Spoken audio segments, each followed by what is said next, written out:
il y a 30 ans, Inigo c'était Trivalor, c'était les déchets comme l'a rappelé Philippe. Donc il nous semblait pertinent de boucler la boucle et de démarrer cette première soirée des célébrations des 30 ans par la question des déchets. Donc comme je vous disais tout à l'heure, l'idée des 30 ans, au-delà du côté festif, est de se retrouver avec vous qui êtes nos partenaires. C'est aussi d'essayer de se reposer un peu des questions pour savoir quelles vont être les questions, mais plutôt quelles peuvent être les réponses qu'on va avoir aux questions qui nous tarabusquent dans les prochaines années. Et donc l'idée de donner la parole à des personnes qui aujourd'hui sont peut-être des exploratrices ou des explorateurs de ce futur possible. Et comme manière d'aborder le futur des déchets, le fait de dire demain zéro déchet, c'est peut-être une manière simple, radicale et qui peut mettre en mouvement. Et donc c'est pour ça qu'on a invité donc Flore à venir dans un premier temps nous faire un petit résumé de la démarche de l'association Zéro Déchet, et puis après derrière on enchaînera par une mini table ronde et un échange avec vous. Bonsoir à tous, je suis ravie d'être parmi vous. Moi aussi je fête mes 30 ans cette année, donc du coup je me sens concernée. Je suis née en même temps qu'Indigo. Et du coup c'est super intéressant de voir quelle a été l'évolution de la vision de la gestion des déchets en 30 ans. Je pense que je vais apprendre pas mal de choses aussi ce soir dans la discussion qui va suivre.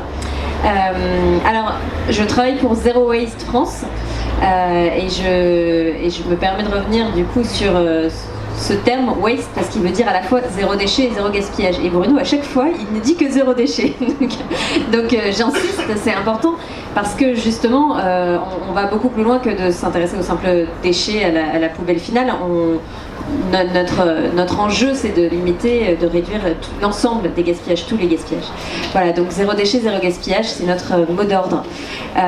Et alors, avant de vous parler un petit peu plus en détail de la démarche Zero Waste, de ce qu'on met derrière ces termes, je vais revenir quand même 2 minutes sur le problème qu'il y a au départ, le problème avec les déchets, parce que finalement, on le constate un peu trop souvent en ce moment. Parfois, on est face à des publics, alors c'est sans doute pas votre cas ce soir, mais qui tout simplement ne voient pas forcément le problème avec les déchets.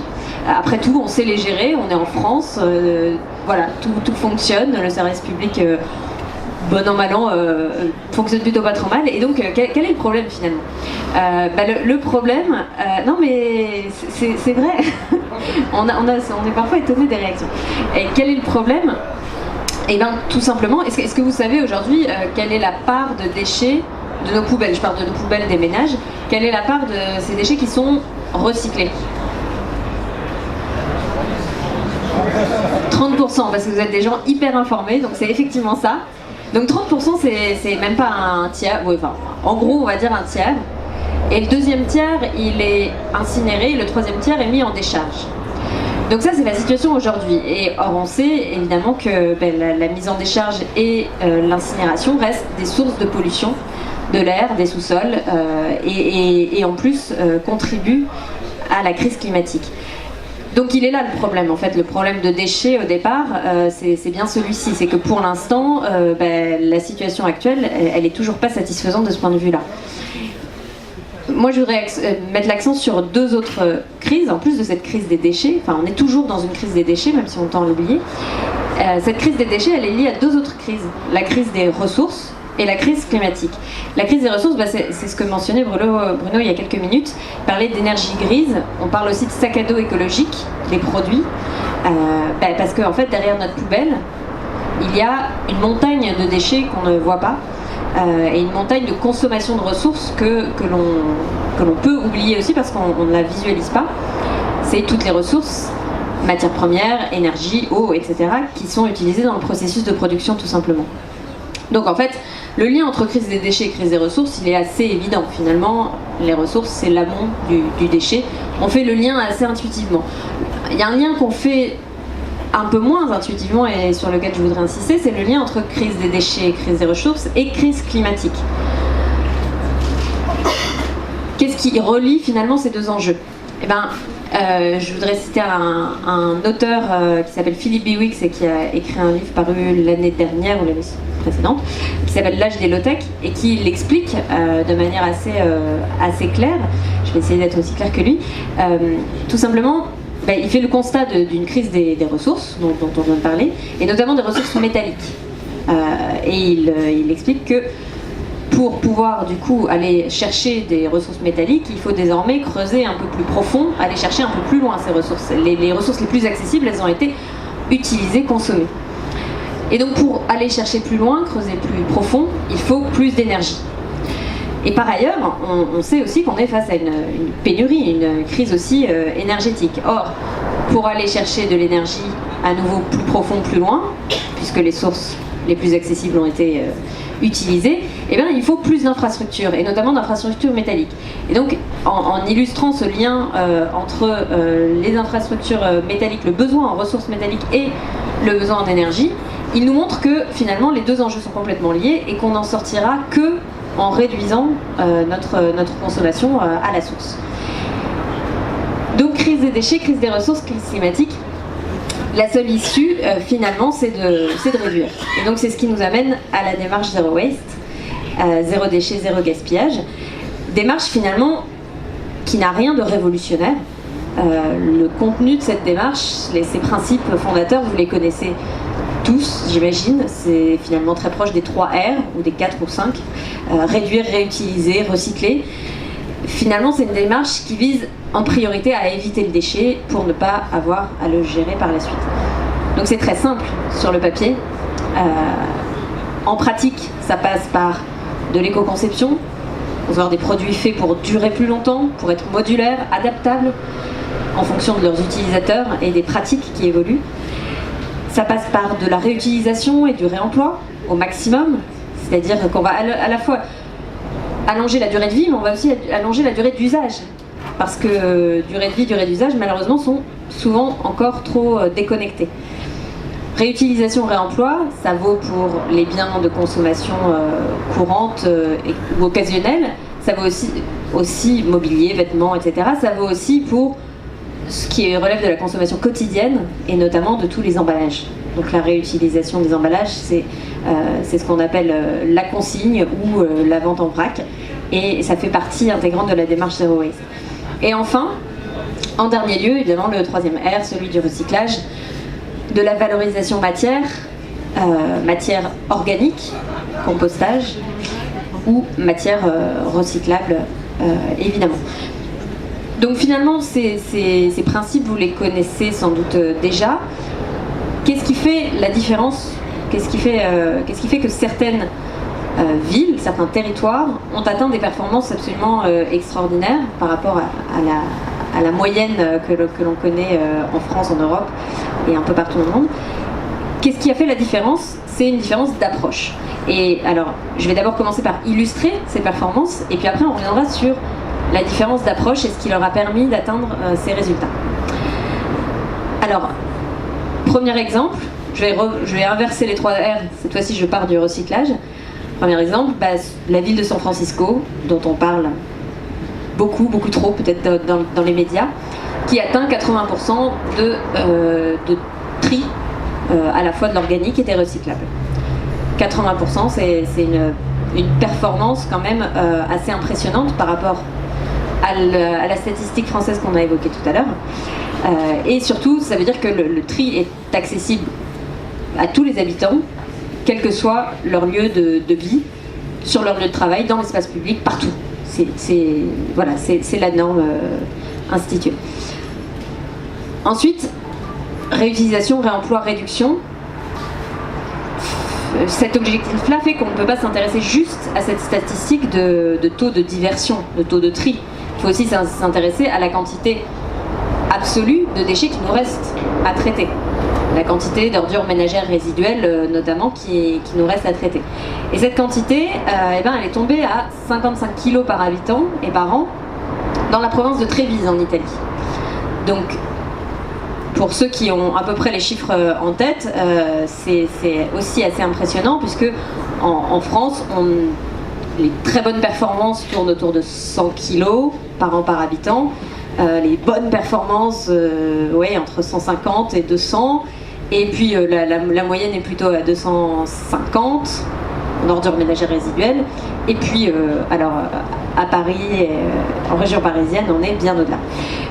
Donc 55 kg, c'est une performance exceptionnelle et ça concerne une population de 550 000 habitants. Donc c'est pas juste une petite ville isolée, c'est tout un territoire.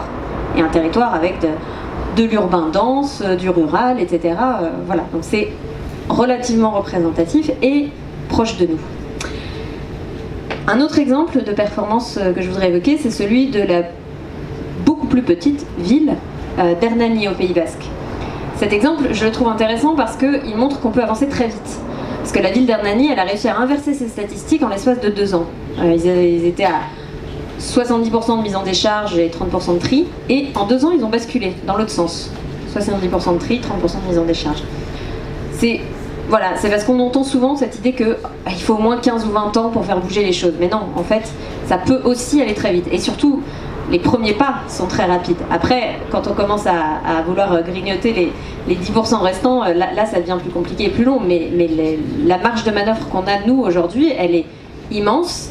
Et on peut avancer très vite dans cette marge de manœuvre. Je voudrais aussi évoquer la dynamique citoyenne à travers des exemples français, pour le coup, qui sont récents. La démarche Zero Waste, zéro déchet, zéro gaspillage, a le vent en poupe depuis 2014-2015, donc pour nous c'est quand même tout nouveau, tout récent. Mais on voit déjà que certaines collectivités, alors à l'instar de Roubaix qui a eu la plus grande méthanisation, mais ce n'est pas la seule, arrivent à mobiliser de nombreuses, parfois des centaines de familles dans des défis famille zéro déchet. Vous en avez sans doute entendu parler, il y en a eu plusieurs dans la région notamment, et je trouve que c'est très intéressant parce que c'est une initiative qui s'est multipliée, qui s'est reproduite de territoire en territoire, et finalement qui permet de montrer à l'ensemble de la population que c'est possible. Et parfois, c'est une dynamique qui permet d'emmener l'ensemble de la population par la suite. Cette dynamique, elle s'exprime pas seulement à travers les collectivités. Je dirais même qu'elle s'exprime peut-être encore plus, finalement, par les citoyens eux-mêmes et par tout un tas d'entrepreneurs qui, depuis 2-3 ans, se développent énormément. Et on aura l'exemple de Baptiste tout à l'heure, mais ils sont très très nombreux à travers toute la France. Nous, on l'observe à travers la multiplication des groupes locaux, des groupes de citoyens, ou des groupes sur les réseaux sociaux qui parlent de zéro déchet, de mode de vie zéro déchet. Donc ça c'est un phénomène vraiment nouveau et très, très important depuis 2 ans. Et on l'observe donc du coup par la multiplication des activités entrepreneuriales autour du zéro déchet, zéro gaspillage. Alors ça peut être autour de la vente en vrac. On a un réseau de plus de 400 entrepreneurs qui montent des boutiques de vente en vrac ou qui deviennent fournisseurs de vrac, etc. On les retrouve aussi dans le domaine de la consigne, dans le domaine de la réduction du gaspillage alimentaire, dans le domaine des couches lavables, dans le domaine du réemploi, de la réutilisation de mobilier, etc., etc. Donc c'est un secteur extrêmement dynamique et pour avoir vu, même si j'ai moins d'antériorité que vous sur le sujet, pour avoir vu l'avant dans les années 2008-2010 et l'après, maintenant aujourd'hui, je vous assure qu'il y a un dynamisme vraiment extraordinaire et qu'on ne connaissait pas avant. Donc il faut s'en saisir, il faut vraiment en profiter. Ce dynamisme, on a pu l'observer aussi au Festival Zero Waste qu'on a organisé au début de l'été. On a réuni 5000 personnes, 5000 participants qui sont venus de toute la France pour participer à des ateliers, des conférences sur 3 journées à Paris et dans une atmosphère extrêmement constructive et dynamique aussi. Alors je reviens sur les facteurs de succès parce que c'était quand même important de les mentionner. Qu'est-ce qui fait que la démarche Zero Waste elle a pris sur certains de ces territoires que j'ai mentionnés? Alors il y en aurait beaucoup à mentionner, mais moi je voudrais en détailler 2. Le premier c'est la gouvernance partagée et le second c'est la dynamique collective. Alors le premier facteurs de succès de la démarche Zero Waste, la gouvernance partagée, je voudrais l'illustrer avec l'exemple de San Francisco. Non pas parce que le San Francisco est l'exemple ultime du zéro déchet, j'en suis pas persuadée à titre personnel, mais parce que dans leur démarche, enfin dans leur histoire, il y a des éléments très très intéressants et inspirants potentiellement pour nous, ce qu'on souhaite faire de la démarche en France. À San Francisco, la gestion des déchets et la gestion du programme Zero Waste est assurée par une coopérative qui s'appelle Recology. Donc c'est une coopérative de salariés, enfin de travailleurs, qui a été fondée il y a plus d'un siècle à partir d'un groupement de chiffonniers de la ville. Et depuis cette époque, ils ont été chargés d'assurer la gestion des déchets dans la ville et puis du coup progressivement de mettre en œuvre la démarche Zero Waste sur décision des élus de la ville. Mais donc dans cette histoire, il y a un lien très fort entre du coup les opérateurs de la gestion des déchets et la ville et ses habitants. Et évidemment, le fait que ce soit une coopérative implique une gouvernance particulière et une implication plus forte des salariés qui, en outre, sont encouragés à participer aux activités de leur quartier. Ils ont du temps dégagé pour participer aux fêtes de quartier, etc. et pour animer des choses sur la thématique des déchets dans le cadre de ces moments de communauté. C'est un premier élément différenciant par rapport à l'histoire de San Francisco. Le deuxième élément différenciant, c'est que Recology bénéficie d'un monopole, mais qui est soumis à votation citoyenne régulière. C'est-à-dire que de temps en temps, alors c'est pas fixé pour des mandats spécifiques, mais régulièrement, il arrive qu'un groupe de citoyens, alors je ne sais plus exactement combien de signatures il faut rassembler, mais un groupe de citoyens peut décider de remettre en cause le monopole de Recology et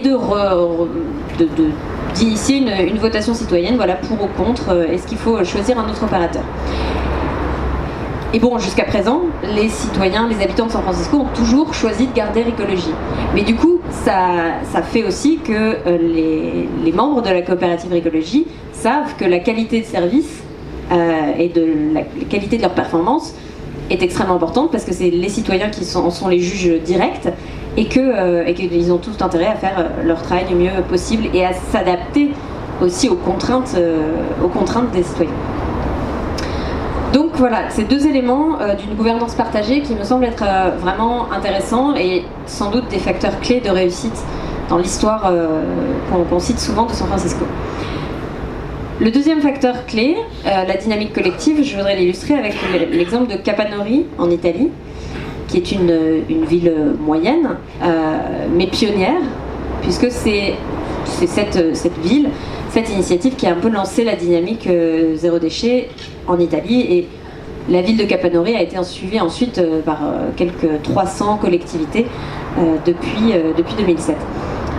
La dynamique collective à Capanori, elle tient notamment au fait que l'initiateur de la démarche est un instituteur, donc pas du tout spécialiste des déchets. Pas du tout spécialiste des déchets à l'origine, mais qui s'est passionné pour la question, enfin qui s'est d'abord soucié de l'impact que pouvait avoir le projet d'incinérateur qui était prévu à proximité de son école, et qui du coup ensuite s'est passionné pour les alternatives, pour le scénario alternatif qu'il fallait construire pour éviter cet incinérateur. Et donc c'est parti d'un instituteur et de parents d'élèves, etc. Et donc finalement, la démarche Zero Waste, elle a tout de suite été appropriée par l'ensemble de la population. C'est-à-dire que tout le monde s'est senti concerné, parce que tout le monde voulait éviter la construction de cette usine, et que du coup il fallait tous mettre la main à la pâte. Et donc les citoyens eux-mêmes ont mis la main à la pâte. Des groupes de bénévoles sont allés distribuer des consignes de tri chez leurs voisins, etc. Donc l'effet de la politique de la collectivité a été démultiplié parce que tout le monde s'en est emparé à la suite des leaders élus ou pas élus. Alors je voulais faire un dernier point sur de parallèle entre les villes Zero Waste et les villes en transition, mais comme c'est un petit peu juste, tant pis, je le ferai une autre fois, où on pourra en discuter de vive voix après. En tout cas, je voyais un point commun essentiel, c'est la vision positive et l'horizon positif Et je pense que c'est un moteur d'engagement très très important. C'est un point commun entre ces deux initiatives. Et c'est à mon avis ça qui peut nous emmener tout doucement vers la solution. Et alors, pour conclure quand même, je voulais parler des prochaines étapes nous concernant en France, à horizon 2020, 2025 et 2030, pour qu'on se raccroche qu'on revienne un petit peu à la réalité et le dur du sujet. Eh bien, à horizon 2020, enfin d'ici 2020, on va avoir dans chacune des régions françaises un gros travail de planification, vous n'êtes pas sans le savoir. Et donc, il y a un enjeu d'ici 2020 à intégrer un peu de zéro déchet ou beaucoup de zéro déchet dans l'ensemble de ces plans régionaux de gestion des déchets. Ensuite, à 2025, à horizon 2025, il y a un autre enjeu, c'est celui du tri des biodéchets. Vous n'êtes pas sans savoir aussi, sans doute, que dans la loi de transition énergétique adoptée l'année dernière, le tri à la source des biodéchets devient une obligation à horizon 2025. Mais alors, comment? De quelle manière? Quelle mise en œuvre? À quelle vitesse? Etc. Tout ça, c'est des questions qu'il faut qu'on se pose dès maintenant si on veut y arriver d'ici 2025. Et enfin, à horizon 2030, eh bien, je pense que on peut descendre sous la barre des 150 kg d'ordures ménagères résiduelles par habitant en moyenne en France. Enfin, le chemin peut paraître, l'horizon peut paraître très, très élevé, l'ambition peut paraître élevée, mais en fait, si on a fait les différents éléments, si on a fait notamment le tri des biodéchets à horizon 2025, a priori, il n'y a pas de raison qu'à horizon 2030, on n'ait pas pu descendre en dessous de ces 150 kg par an par habitant. Et ça fera une différence énorme, parce que ça veut dire beaucoup moins d'installations de traitement des déchets nécessaires pour gérer tous ces déchets, et donc beaucoup moins de pollution à la clé. Voilà, je vous remercie pour votre écoute, et puis on va pouvoir passer à la discussion.